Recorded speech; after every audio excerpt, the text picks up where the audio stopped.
Hello, folks. Welcome back to the Whoop Podcast. That's right. Happy New Year. I'm your host, Will Ahmed, founder and CEO of Whoop. We're on a mission to unlock human performance. It's the new year. I hope you got maybe a chance to reset at the holiday break.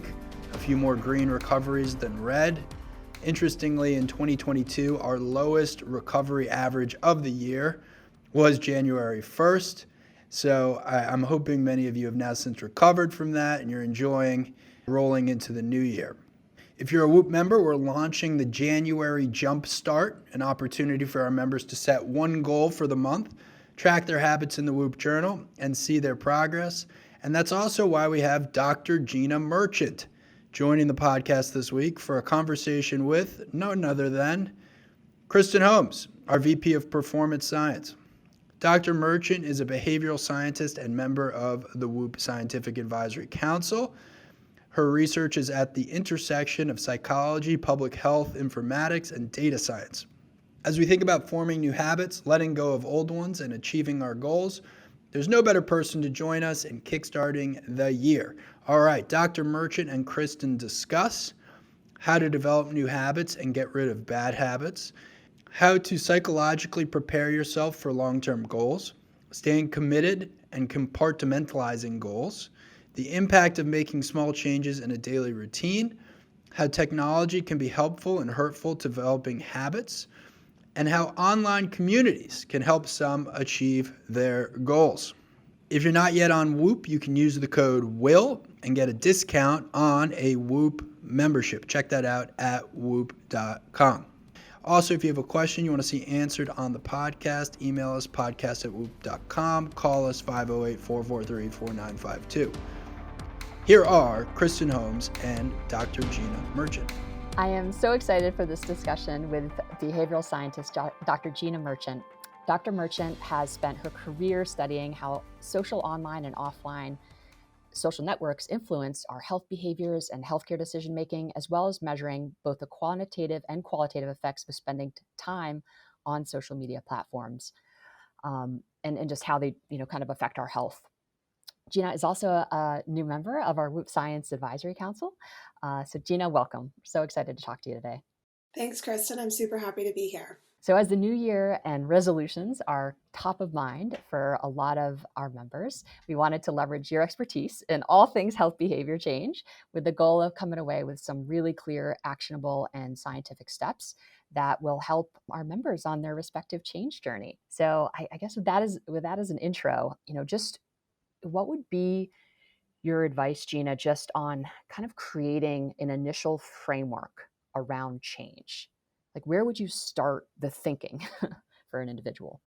Yeah, I think people often skip this part because it's not very sexy, but it is very helpful because otherwise we tend to immediately digress mentally into kind of the woe is me, like I'm failing at my efforts here. So if we start from the beginning, we can think of behavior change as something that's often recurring, right? So the obvious examples are things that occur within a 24-hour day. So sleep occurs every night or should occur every night. We have to eat multiple times a day. And so those things are usually the hardest because we have habituated to kind of our current standard way of doing and living. And then also on the other end of the spectrum, we have these less often recurring behaviors. So cancer screening is a really good example, things that happen in a seasonal manner. And so when we're looking at kind of the New Year's resolution space, often they're really frequently recurring behaviors.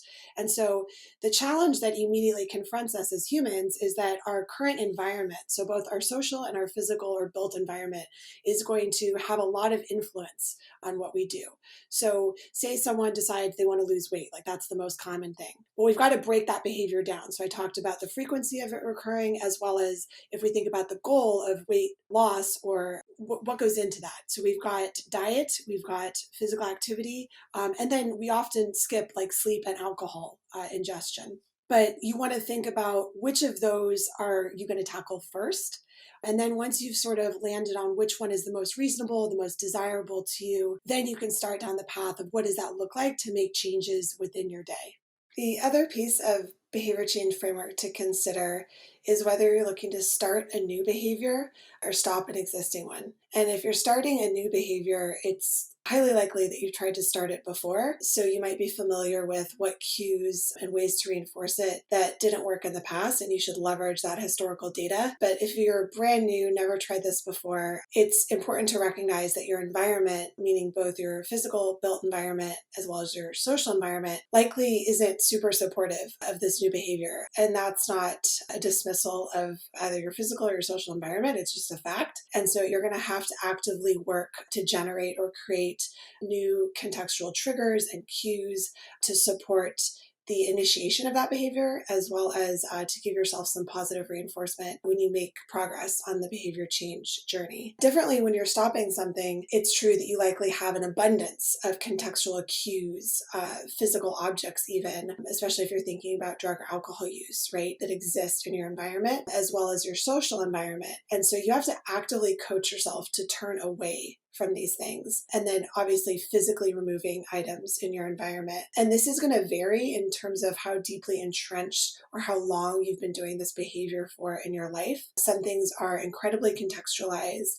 highly ritualistic, and you may or may not have a conscious awareness of them. So it can be a really great tool or exercise to do, rather, to start to write some of these things down, or even like an accountability partner.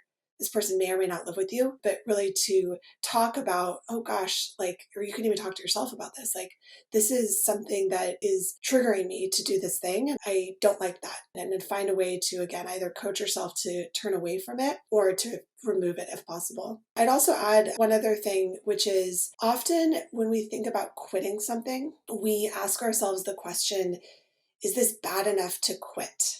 And I really love a reframe of this, which is to say, is the status quo good enough to keep going? So I think that that type of framing is really important in a lot of ways when we look at behavior change and how we can persuade ourselves or others to change. Yeah, repeatability is really important. So, oftentimes that involves the individual kind of reflecting on, maybe talk a little bit about kind of the concept of intrinsic and extrinsic kind of motivation and how that plays into sustainable long-term behavior change. Because I feel like that's also an area that needs to be thought about on the front end as we're kind of considering change and kind of tapping into that intrinsic motivation. And maybe if you can kind of unpack that a little bit for us. Yeah, everybody loves talking about intrinsic versus extrinsic motivation. And it's true for kids and it's true for adults. You can kind of manipulate your child to do something in the immediate term to say, look, if you clean your room, I'll give you this toy. But the problem with that is it can crowd out intrinsic motivation. If you're constantly expecting this external reward, whether it's validation from others, oh gosh, you look so thin, or some sort of favor that you expect to be handed to you, you're not going to build that internal muscle. So the way I like to think of it is that extrinsic motivation is a good foot in the door technique. So you can do things related to giving yourself a reward. So it's kind of the opposite of self-binding, right? So you're going to say, if I go to the gym a few times in this first week of January, I'm going to give myself a mani-pedi over the weekend. Or I'm going to take myself out to a nice dinner with some friends. And that can be great because then you're actually building in this future reward state. The problem with that is it becomes really unsustainable over time because you can't always do those things because you run out of financial, resources, or your day in your life gets too busy. And so you have to identify, how can I start to enjoy what behavior change I'm working towards? And I think this is something that a lot of people don't focus enough on, because they kind of force themselves into it, saying it's kind of like the shame or blame thing. Like, I've got to lose weight because my doctor wants me to, or I feel really bad about myself. And then they say, okay, well, I'm going to force myself to go to this exercise class. It's at 6 a.m. And they have an absolutely horrible experience. They don't like the exercise class. Maybe they hurt themselves while they're doing some sort of the activities. So it's really about identifying the moments that are small while you're doing it that give you reward. So I'm a runner. It's not particularly fun to wake up and go outside when it's, I live in San Diego, it's 50 degrees, so that's cold for us here. But I look at the moon is still out, or I look at the sun rising, or I listen to the birds chirping. And maybe those don't resonate with you. Maybe there's something else that you enjoy. You see a neighbor, you can see dogs. But finding these micro moments that give you some sort of internal satisfaction, and then taking a moment when you're done with your physical activity to say to yourself, gosh, I really have this uplifting mood, or I have these things that I'm experiencing in my physical or spiritual self. And those can really start to build that internal or intrinsic motivation because they're rewards that are naturally tied to the behavior itself. And they're not something that are reliant on external factors. That's a beautiful breakdown. Thank you. And I think will be a really helpful framework. What would you say about values in terms of driving behavior change? I personally kind of think about that a lot and find that as I consider kind of the choices I make over the course of the day, the behaviors that I potentially, behaviors that I want to try to drop because they're not serving kind of my greater purpose, that often requires, some substantial changes in not only the things that I'm doing over the course of the day, but potentially communication with a partner about the change that I want to make. How can people maybe use this framework of values, core beliefs in helping that personal change? And then maybe talk a little bit about the impact of change on others and maybe how to approach those conversations. Yeah, okay, so there's a lot there. So I'll actually tackle that last part first as kind of a segue into the values conversation. So there's been loads of research and it's quite fascinating. And this is what I used to do in my past life as an academic, which was to understand how our behaviors spread among our social networks. So there's the famous book Connected by Nicholas Christakis and James Fowler, talks about using the Framingham Heart Study, looking at how obesity can actually spread within geographical networks, as well as people who you may not live nearby, but you socialize with frequently. And this has been repeated throughout numerous types of behaviors with smoking, with eating, with physical activity, with drug use. And so there is this percolation effect. And this is especially true for those that we share a household with, for example. So I think the values conversation is something that we, unfortunately, especially nowadays, where we're so constantly bombarded with external stimuli, are not having enough with ourselves. And so if you don't have your Time to think. yeah, literally time to think. Yeah, I know. And so if you haven't stopped and had that conversation with yourself, I think that coming into the new year is a really great opportunity to sit down. Brene Brown's got great resources. You can do a quick Google search and write those values down because those are going to be your North Stars. So I'll go ahead and I'll center a personal example. So I am relatively recently someone who lives an alcohol-free lifestyle. And the way in which this behavior change came about for me was actually a threshold moment, as they call it, where my son was looking at me and I was a little bit tipsy. It was a New Year's Eve party a few years ago with some friends. And something about the way he looked at me like dug deep into my soul. And this experience centered the child inside me because I was raised in an alcoholic home with my mother suffering from lifelong alcoholism. And that prompted me to go on this recovery journey with myself as someone again living with a mother or a parent with alcohol addiction. And I wrote down my values, and one of my values was to not center alcohol in my family. And then I was able to observe how alcohol as a drug is like the one thing that people have to give an excuse for not ingesting, right? And it's a really hard behavior change to experience because people will say things like, oh, just have one, you don't have a problem, it's not a big deal. And you're constantly having to thwart against all of this external pressure. And this can happen with sweets, this can happen with, just watch the Sunday football game, you don't need to go to a yoga class. But if you have those values centered within yourself, you can constantly return to them. And then you can start to build that good feeling inside yourself as you work your way toward that behavior change goal. And then we can talk about things like streaks, which can become really important because then you can start to observe the number of days that you've lived alcohol free or the number of times you've gone to the gym. And then you can center that and start to feel good about maintaining a streak. We have that feature actually on Whoop, which is really nice to be able to see, how many days you've met your sleep need and, how many days been, you've worked out or, how many days your strain was above a certain threshold. So yeah, I think the streaks are really, really a fun way to kind of keep track and incentivize change. But thank you for sharing that story. It's really powerful and definitely resonates. Same, grew up, my mom actually, passed away from cirrhosis of the liver. She was an alcoholic my whole life. And yeah, so, grew up in that kind of environment and had, kind of a very similar process of really making that decision to not have alcohol in our home. And that required some really big changes, for both my partner and I. So, but it's been, and I think this is a great maybe framework to talk about just how hard change can be.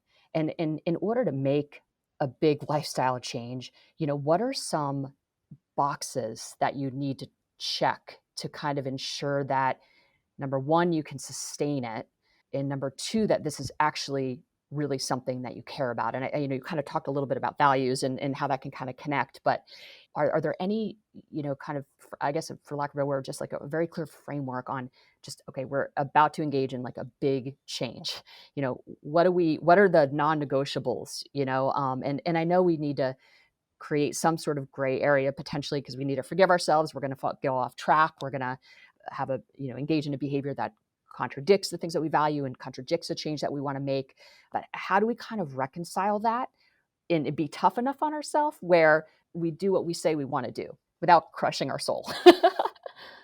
Yes, yes. Well, so I always say that behavior change is hard and science helps. So, yeah, and I think, I guess I'll say three things and then we can unpack them. So, the first is that what's going to get you started on your behavior change journey is not going to be the same thing that sustains you. So, there's a big difference between behavior change initiation and behavior change maintenance. The second thing I'll say is there are some non negotiables, and we can touch on a few of those. And then, last but not least, I think one of the things that chronically gets overlooked is that time is finite. So as you start to initiate change in one direction, you're going to have to make adjustments in other areas. So I'll start with that one. So if we think about our 24-hour day, as I went on this alcohol-free journey, I started out, as the quote unquote sober curious, which is a beautiful movement. I actually first did this dry January. And what ended up happening was I'm not on Instagram anymore, but I was, and I started shifting what I talked about and changing my online network. So I brought in an enormous amount of support from strangers and friends alike. But what I noticed I was doing was I was spending an exorbitant amount of my so our being our shared space, right, online, but my evenings. So let's say an hour, right, sometimes maybe 90 minutes on and off, right after the kids go down. That's a large chunk of my day just sitting facing my phone, scrolling. What is that doing to my brain? How is that affecting my mood? What am I not able to do because I'm investing that time in that way? So fast forward 2.5 years, I'm actually not on Instagram anymore. I left Facebook prior to that. I'm not on Twitter anymore either. So I've opened up a whole new opportunity within myself. And what that does often is now I can sleep earlier, or I can have more sleep opportunity, get into my bed. I'm not interfacing with the screen that's going to influence my sleep. And the point here is that all of our behaviors are related. So alcohol is a great example with physical activity and eating. We often forget the anxiety and the seemingly like insignificant, oh, I've just had one or I've just had two. The ingestion of those alcohol calories has a profound effect on the next day or 48 hours later. And so if you're looking to initiate a new gym routine, but you're still ingesting alcohol on an almost nightly basis, you're actually contradicting yourself. So I can pause there, or we can shift into some of those non-negotiables that can help with the behavior change initiation. Yeah, I love that. I mean, yeah, keep going, and then we can circle back if we need to. Okay. So the non-negotiables. So behavior change is hard, as I mentioned, and we do love things like streaks, but we're gonna fail. And I think really honoring that within yourself, and having a lot of grace, giving yourself grace is a phrase that you'll hear often. And one of the ways that you can help this process is to surround yourself with people who are on a similar change journey, and they're usually at the same stage as you. So if this is to do a new gym routine, I remember when the November Project came out, and I thought it was such a wonderful way in which strangers could come together and rally around a shared goal of exercising on a regular basis. And there's micro communities like this. I know there's ones for dads, there's ones for vets, all different groups that could come together and they can say, look, we're not in the greatest shape. We don't really like early morning workouts. But when you surround yourself with other people who are striving towards the same thing, and they're not like, 4-minute milers, but they're, couch potato to 5K like you are, you're going to feel better about, not doing it perfectly. So I think that social support is a non-negotiable. Social accountability is as well. So alcohol is a really good example of this. When you're changing that type of a behavior, you don't want to surround yourself with your same drinking friends per se. I'm not saying you have to cut all ties immediately, but you need to tell other people that you're trying to do this really hard thing. And then they can have you be accountable to maintaining that effort. They're not going to say, oh God, you're awful because you messed up and you had a drink this night, but they're going to say, hey, I noticed that you did that. How did that make you feel? Right? They're going to say, I noticed that you're struggling right now. AA is a really good example of this. So your social environment is really important. I think the other thing is setting yourself up for success with these little small like internal nudges. So you'll hear like things like putting your running shoes right at the foot of your bed so that you trip over them when you get out of bed in the morning. If you're trying to eat healthier at lunch, you need to pack yourself a lunch or you need to plan ahead. So this is called action planning in the behavior change technique literature. But it sounds boring and like, oh God, I did that when I was little. Like my parents were always telling me plan ahead. Well, it holds true as an adult as well. I love the social support, social network, and how there needs to be really clear communication, and you need to think about who you're hanging around and how that's going to impact your ability to kind of do this hard thing. I think that's like it's just so critical, and just having like courage, to be able to share with people, the change that you want to make, and I guess the question I have around that is, some people are going to be really resistant to change. People don't like to see change because often that's a mirror into their own kind of behaviors, right? So maybe just talk a little bit about how to think about that interpersonal kind of interaction and maybe how to navigate those conversations specifically. Yeah, well, I think since we're entering the holiday season, it might be nice to center family because what happens to us as humans psychologically, we often revert back into our roles as children when we engage in our family systems. And it can be incredibly triggering and it can be really upsetting because maybe we've made the commitment to ourselves and we're on this great path and then we experience extreme resistance from those who we would expect to be the most supportive or to know us really well. But as you said, it's often a mirror up to their own behaviors. They often also subconsciously see you as that child or that person you were a year ago, 5 years ago. And then really from a participatory standpoint, if you're not engaging in kind of the social norm of the group, you're a threat. Right. So you're not in this, we're tribal social creatures. And so that can be really threatening to people. So some of the techniques that you can engage with, again, is to have kind of in your back pocket your exit plan. And then often that does involve your support of others, and they can be strangers on the internet. There's often a lot of private Facebook groups. There's great online communities for change. And those are resources that you can access obviously asynchronously. So I have a group through a running community, and we're called the Sobirds for Sober Birds with Oiselle, which is a female-owned running athletic apparel company. And when I was doing my first sober Christmas with my extended family, I would go off into the other room because everyone was drinking, day drinking, and I would just start to chat with them. And I think having that exit plan can make you feel, from a planning perspective, like you have an out. I think the other thing is knowing that you don't need to explain yourself to everybody. Often we get caught up in this idea that we have to appease or we have to explain because people are asking us questions. And no is a complete sentence. I guess the final piece when it comes to things that, because again, when we talk about like the behavioral framework, we've got oft repeating behaviors. I don't think I mentioned this in full. There's often things where we're stopping a behavior or we're starting something new. So if you're starting something new, like exercising, and maybe it's going to take you away from some planned activity with your friends. Again, no is a complete sentence, but also if you plan ahead and you're going to go meet someone, you can say to the group, I've got Jane is waiting for me at the gym. And then you have this like, oh gosh, I understand what that feels like. I've got to go make that external commitment to that person. And people are maybe more likely to get off your back.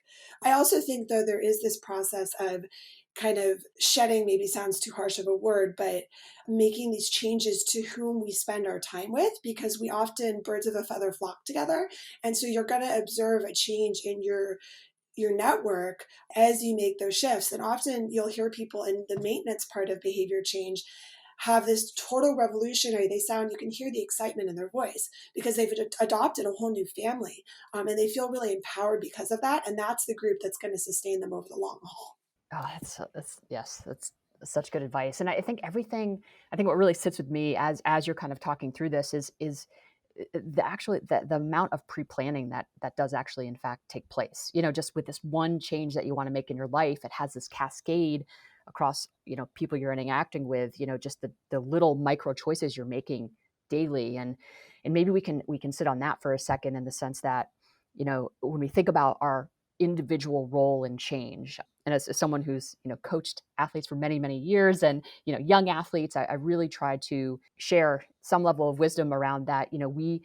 We have so much control over our day-to-day choices for the most part, and I think when change becomes hard, or we have competing interests, we can let ourselves off the hook. And one of the things that I say in my mind when I'm confronted with a choice, I'm saying, all right, is this choice going to help me live my values? And if one of my values is to be a centered, kind of loving person, and I'm about to react harshly to a situation unnecessarily, again, like I have this kind of conscious, like this kind of bird on my shoulder that is this decision, is this choice, is this the way I'm confronting a situation going to actually help me live my values? And that honestly, I think it is largely binary, in the sense that this choice is either gonna, at a micro level, gonna help you live your greater purpose in life, your values, or it's not.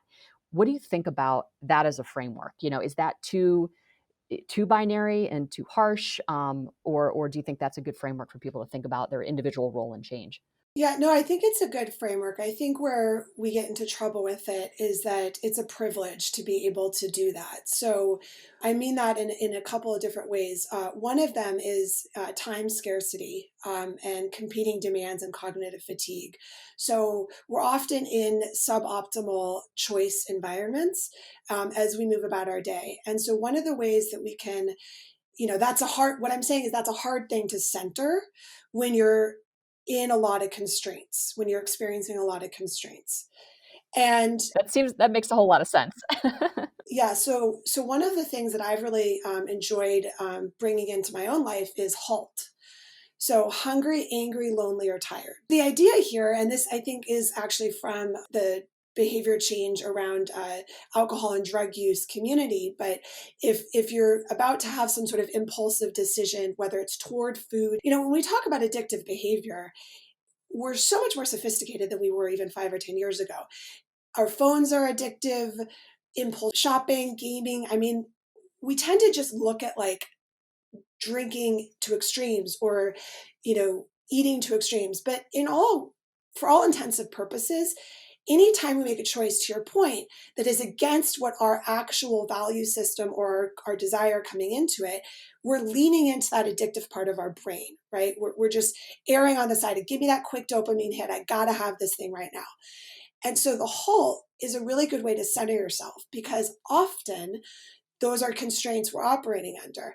Hunger for me, and this is going to vary by person, but when I'm hungry, I make very poor decisions. And I'm often hungry. So if I don't have snacks in my bag, if I don't have it out, I'll snap at my kids. I will rush through something at work. I just can't seem to make a good decision. Same with being tired. And this happens a lot, especially because today people are just not getting anywhere close to the right type of sleep or the right amount of sleep. And so that's a really good way to ask yourself, how can I fix those things so that I can put myself in a position to make the most optimal behavior choice next? Um, the other thing I'd say about this is we do need to have this over under, right? So we need to have a grace within ourselves. So if you are going to, and you have to be careful with this with activity and eating, but if you're going to exercise, you don't want to then say, well, I'm going to go consume like a 2,000 calorie breakfast after a 30-minute, CrossFit workout. But you can say to yourself, hey, this morning I went to CrossFit. I'm going to have a piece of See's candy after dinner tonight. And so giving yourself those allowances makes it easier to sustain behavior change, because when we get really rigid in our thinking, we're gonna fail. And I want to introduce something a little bit to the side of what we're talking about right now, because I think it's really important. And I was just reminded when I mentioned sleep. So self-monitoring is a cornerstone of effective behavior change, because then we can bring to the surface how often we're doing something. This was really helpful for me with alcohol. When I actually forced myself to write down how much I was drinking every night in a very clear way, like, no one really measures how much you're pouring into that glass. I could look at that on paper and be confronted with a very uncomfortable truth. But I don't do this for something like sleep. I don't self-monitor my sleep objectively. Now, I do things like get into the bed at the same time, get up in the morning at the same time. I don't, I have these like self-binding techniques to give myself the most optimal choice, but I don't track it because I've had problems with insomnia in the past. And self-monitoring can be problematic for people. It can be getting on the scale every morning and then not observing change. And especially for women, we should be careful with that scale on a daily basis, because hormonal cycles, menstruation, but individual differences matter a lot, right? So if I had more water in the morning, I haven't gone to the bathroom yet, what have you, we can have bad news presented to us when we self-monitor. We can be afraid or anticipate bad news, and that can lead us into avoidant coping or abandonment of behavior change. And so I think that's a really important thing to mention, because sometimes we get so strict with ourselves and then we just abandon the effort altogether because of the bad news bears. Okay, that's a lot of really really good important insight. Thank you for that. I love HALT, and I think it's interesting. I the self monitoring piece. I'm definitely someone who's always quantified things, and I kind of like seeing progress. That ladders up to the things that I care about, and so I'm kind of that type of personality. But I can totally see where if you don't have a healthy perspective, you can go off the rails very quickly, and to your point, kind of give up on whatever the behavior change it is that you're trying to make. So I think that people need to be really conscious of how that monitoring is, if it's serving you or not, and being able to kind of let go of the things that might be actually thwarting the very things that you want to change. So I love that you brought that up, and that kind of is, I think, an important piece of awareness, kind of going into any big type of change. Yeah, and there's another example that might be relevant in this context, which is it's obviously behavior dependent. So I mentioned I don't do that for sleep, but I do it for my running, especially right now. So I got COVID over the summer, and unfortunately, I've had a really hard time post COVID. I don't know if it's long COVID yet, but basically, my heart rate is just not quote unquote cooperating, right? And I've been a lifelong athlete, soccer and track in college, and I clearly know my own body and my training and all of these things. And it's been a very frustrating experience. And finally, my girlfriend sat me down. She's a physical therapist, PhD, and she said, Gina, you need to just keep it below 160. Just, I don't care how slow you're running, just keep it below 160. And you better believe it, I'm like, my wrist and arm are getting like sore. I'm like going to get a shoulder injury. I'm chronically looking at my watch.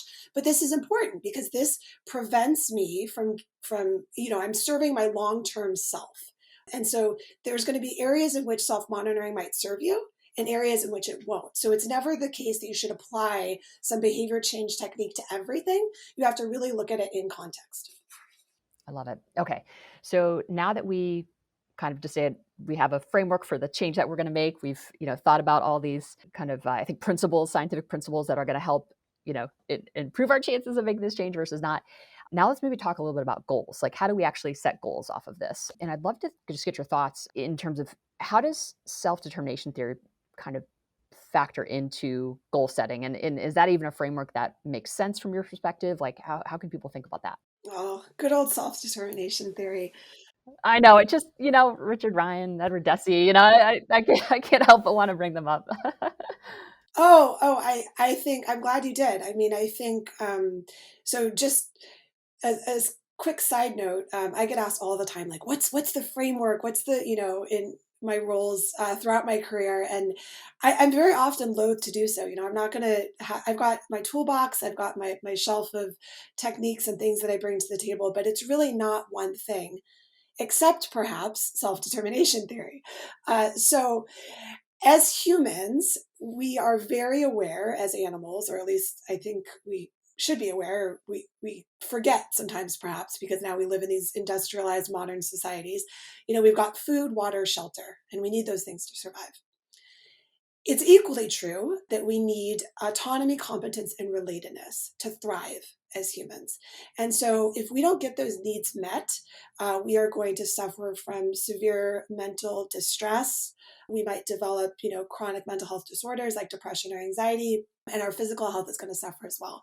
We'll experience loneliness and isolation, all things that are bad for our all-cause mortality, cancer risk. I mean, you name it. It is core to us thriving as a human being. And so what are these big fancy words? Competence, relatedness, and autonomy. So just again, centering ourselves as babies all the way through the lifespan, you notice this with children, is that they need to challenge themselves just enough. But they don't need too much help. If you give them too much help, they're not going to achieve competence. They're going to get frustrated. I do, right? My 3-year-old, almost 4-year-old, chronically wants to do it herself. Mess be damned. And I have to give her the space to do that. So in a behavior change scenario, what you want to do is you want to give yourself enough of a challenge, but not too much of a challenge. Give yourself the opportunity to demonstrate competence.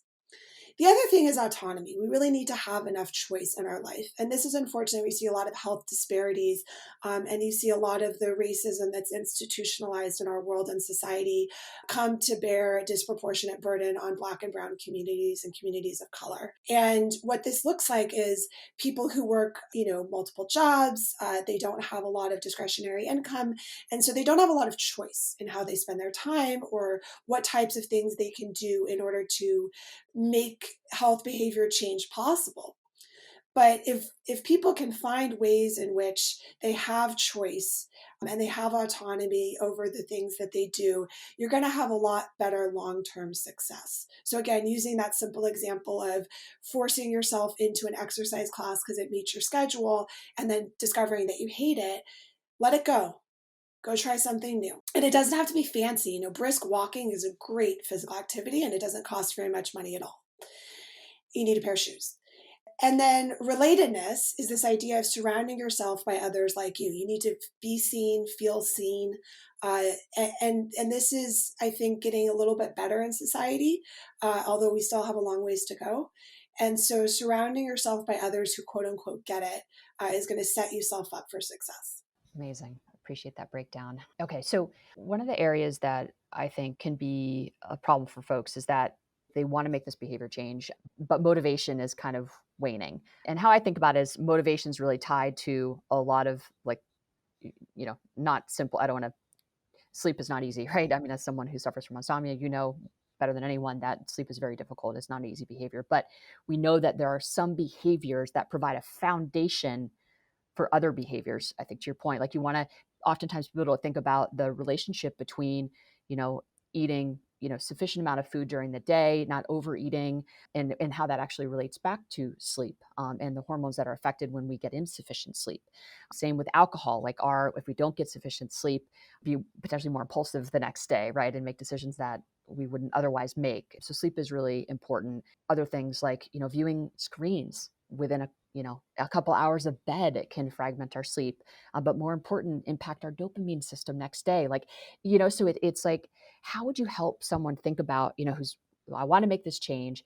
how do we think about the foundation that's going to enable that change to occur that might not be obvious to that person? Yeah, so there's a lot of ways I could take this, but I'm going to center the social media piece because it is so prolific in our days, unfortunately. And there's a really good book coming out, or it's out now. I'm forgetting the author. He was interviewed recently on the Ritual podcast.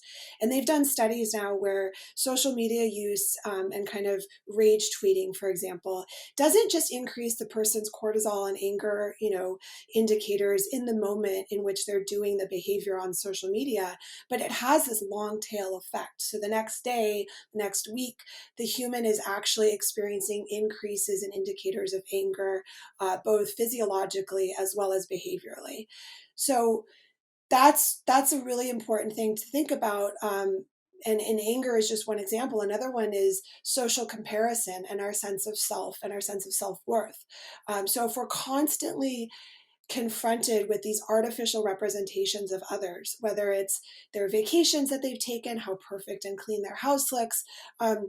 They're both artificial, as I just said, but they're also centering in our head this ideal state that we're going to then self-reference, and it's going to make us often feel bad about ourselves. It's not something that's going to motivate us. So I hear a lot about people saying, even like YouTube videos, like there's been some research on like people that want to change, right? They want to learn how to build something. So they'll watch YouTube videos from a construction, worker or a builder, or they want to learn how to be a better chef. So they'll watch cooking shows.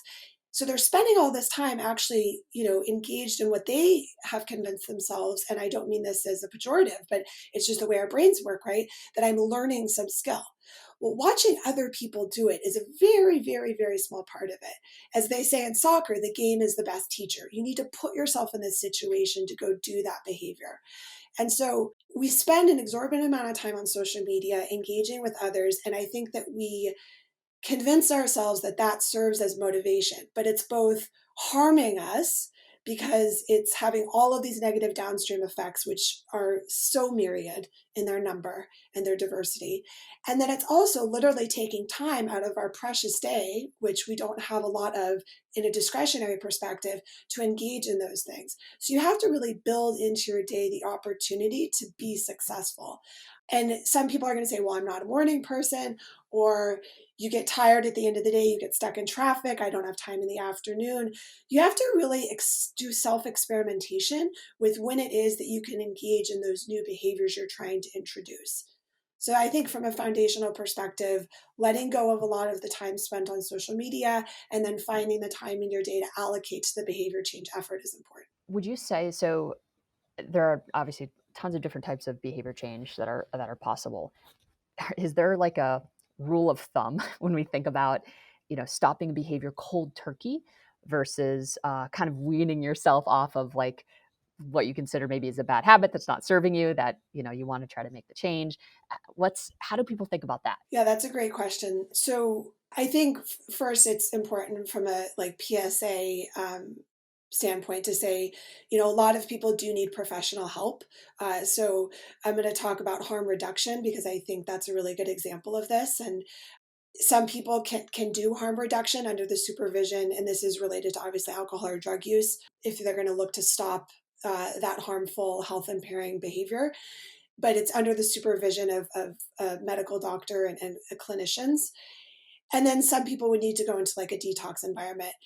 But I think for someone like myself related to alcohol, I wasn't in that situation, but I did recognize that it wasn't going to be a cold turkey situation. And for a lot of people, when you're stopping a behavior, whether it's harmful eating, again, notwithstanding if you're in a extreme binge situation or somehow with anorexia, I mean, that's deprivation, but in some situations, people do need professional help.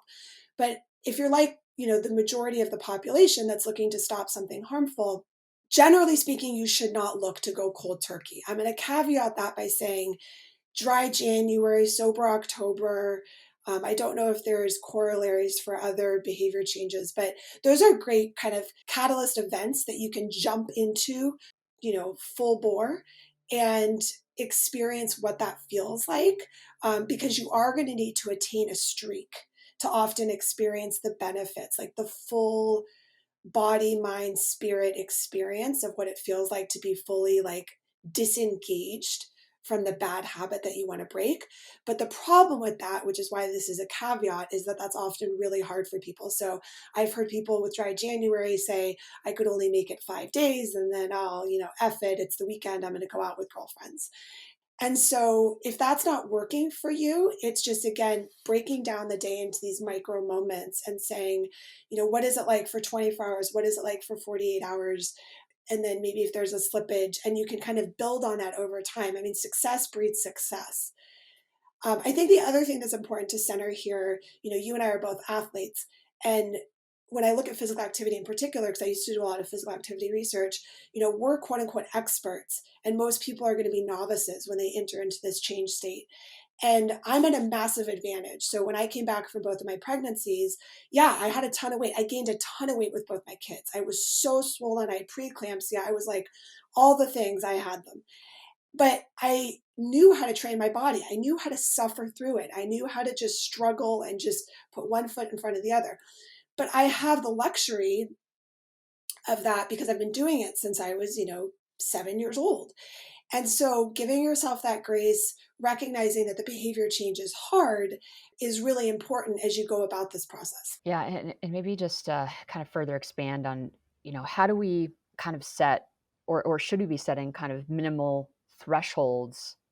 How do we, I guess, evaluate how much time per day we should be spending on that change? And you touched on that a little bit, but is there a way to uh, I think about that, and obviously it's, all behavior changes are going to require something different, but are there just some rules of thumb that we can kind of put in place that help us understand, how much time we need to be spending on this behavior in order to actually, create a situation where we can have long-term change?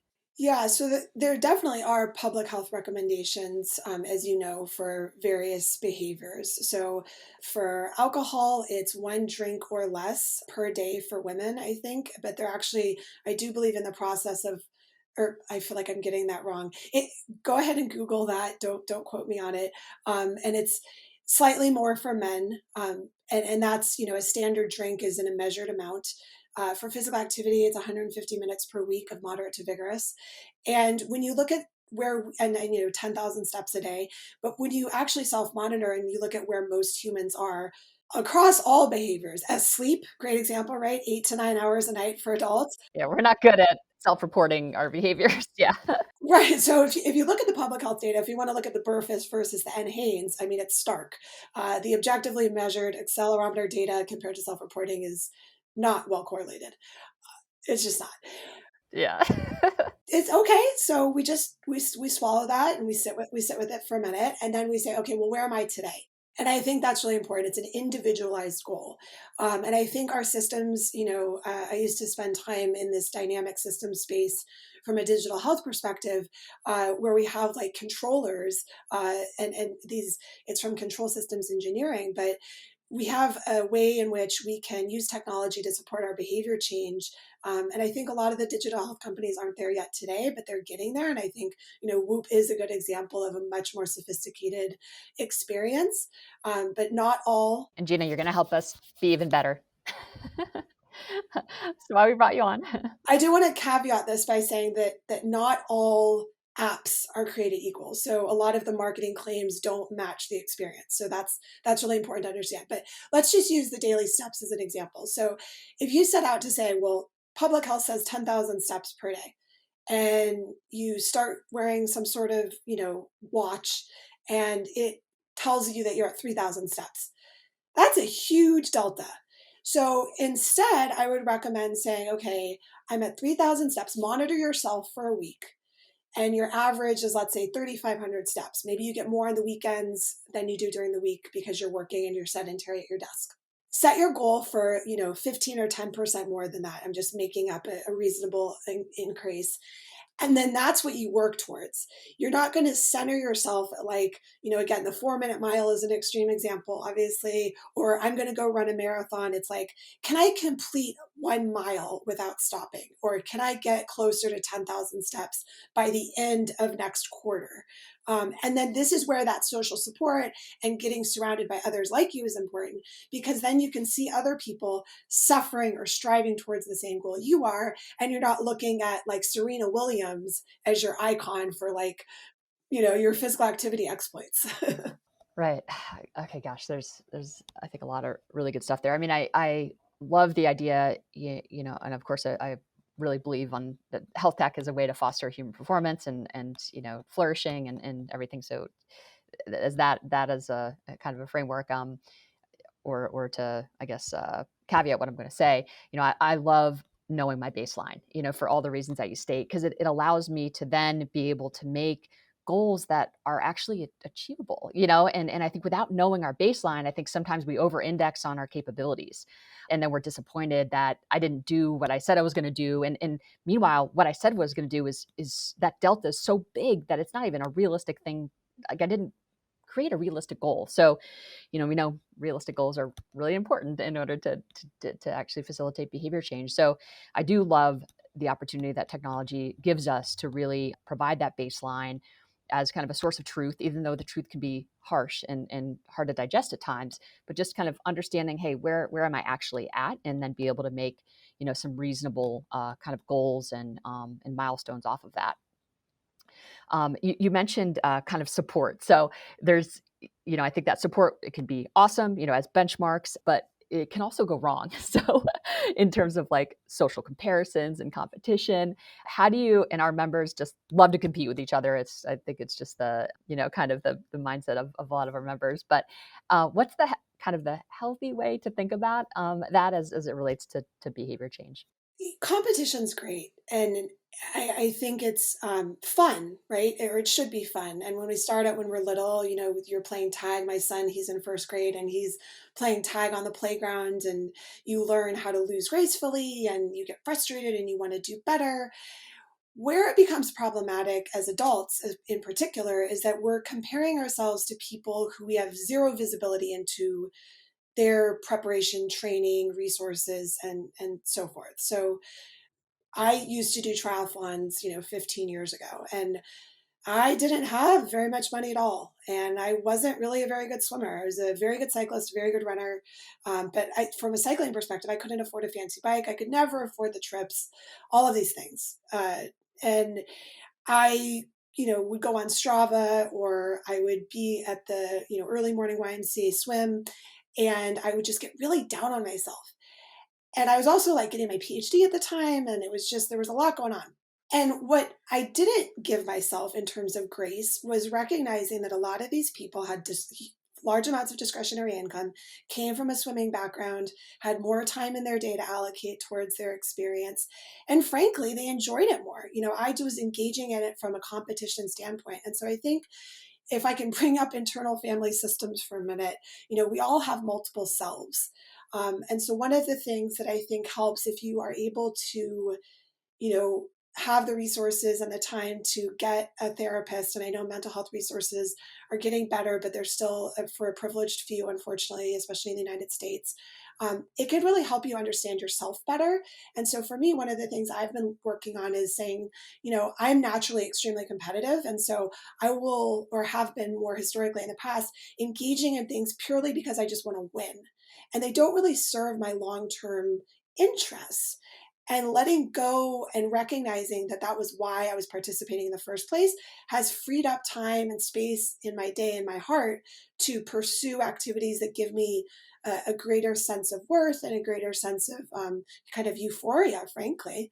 So I think competition can be great because it help push us to be the better versions of ourselves within given activities. But if you're doing it purely because you want to beat other people, or you recognize that you're constantly like checking race results, or you're compulsively looking at Strava or whatever it is, that's something to look at. And I'm not saying to judge yourself for doing it, but really to just quantify what type of ways in which you're comparing yourselves against the other people in your social environment, and ask yourself, how is it making you feel? And if those things aren't serving you, then maybe again getting that professional support. And I kind of left the internal family systems, but if we have multiple selves, if you're leaning into your competitive self all the time, what are the other selves that live within you that you can let, as my therapist would say, Gina, bench your competitive self and let the other parts come forward. He always uses sports analogies because that works with me. I love it. I love it. We're very similar, and a lot of our yeah. I carry around the competitive baggage, like there's just the ambition and the drive. Yeah, but it really doesn't in the long term serve me. And that's been very clear. That winning does not actually correlate to my happiness at all. So I've learned that the hard way over the years. It's really it's a dopamine hit. I mean, it gives you that like, Yeah, it's just short term. And I think, as it relates to just, human potential, I really think about it now in terms of, all right, am I kind of maximizing my potential as a human being as opposed, and the teams that I worked with, am I maximizing the potential of my teams? And if that leads to this outcome of winning, that's great. But I think I've over the course of my career and coaching career, think a lot about competition because I actually think it can be a framework that diminishes the joy, and I think makes the motivation for why you're doing what you're doing a little bit unclear, and I think takes you away from kind of the intrinsic motivation, that just the joy of competing, the joy of doing the skills and the understanding the tactics and whatever it is the sports that you're engaging with, really connecting to that as opposed to necessarily an opponent that you're trying to beat. That I don't think brings kind of sustainable outcomes on teams, from what I've seen. And so I think like I love that you brought out, like, think about that, and recognize where that how competition serves you or doesn't, and be able to be more conscious about that. And I think we could probably apply that same exact principle across all sorts of different other types of characteristics that people own.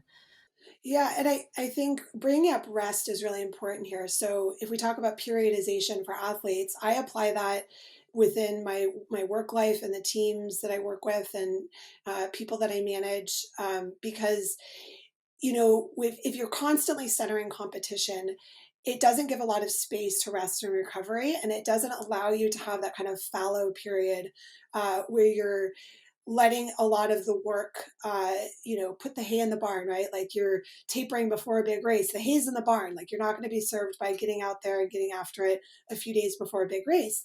But I think at a more macro scale, over the course of a calendar year, for example, allowing yourself those times in which you step back and you engage in other things. And it's really hard to step away when you're really chronically comparing yourselves to others and you're striving to always be the best and always win. So I think that rest and recovery is a really key piece of it too. Having the emotional maturity to let it go. That's great. And I feel like we obviously love all things recovery at Whoop, and balancing our load and recovery, life load and training load with appropriate levels of recovery is obviously something that we think a whole lot about. And maybe we can end with, is there anything that you feel like we left out that is, I think, really critical as people enter into this new year? Any kind of final thoughts? Well, the gyms are always very packed in January. So I guess this is kind of a silly mention, but I always used to notice it at the YMCA. And I think, like I said, it's a catalyst time, and humans really do well with demarcations across the calendar year.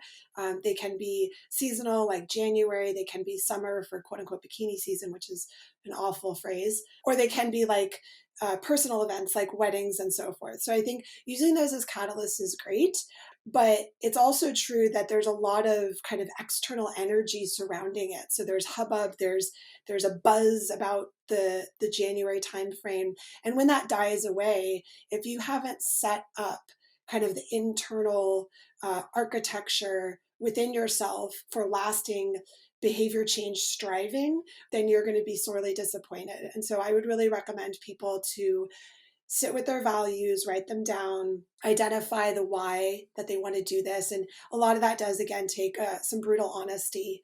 And I think for just one last thing on an example would be like with weight loss, if you find yourself writing down because you want to look thinner or you want to, something external physical appearance wise, I would suggest you try to think about why from a life course perspective. There's great people who have said better than I that, I'm training for when I'm 90. All of this is about longevity and feeling good day in and day out. So try to center it within that as opposed to some sort of external validation. Well, this has been, I could talk to you all day. This has been just so, so insightful. And I just think our members are going to just love this episode. It's just chock full of incredible insights and wisdom and all backed by science. So we obviously really appreciate that. Yeah, this has been really wonderful. So thank you for your time. Yeah, thank you for having me. Big thanks to Dr. Gina Merchant for taking the time to join the show and offer insights on how to create better habits this year. A lot in this episode that I'll be applying to my goals for 23. If you enjoyed the podcast, please leave a rating or review for the Whoop podcast. Please subscribe. Check us out on social at Whoop, at Will Ahmed. Have a question you want to see answered on the podcast, email us podcast@whoop.com. Call us 508-443-4952. And check out the January Jumpstart campaign if you're a Whoop member. If you're not a Whoop member, go to whoop.com, use the code WILL, get a discount, and join us. All right, we'll see you next week. Have a great start to the year. Stay healthy, stay in the green.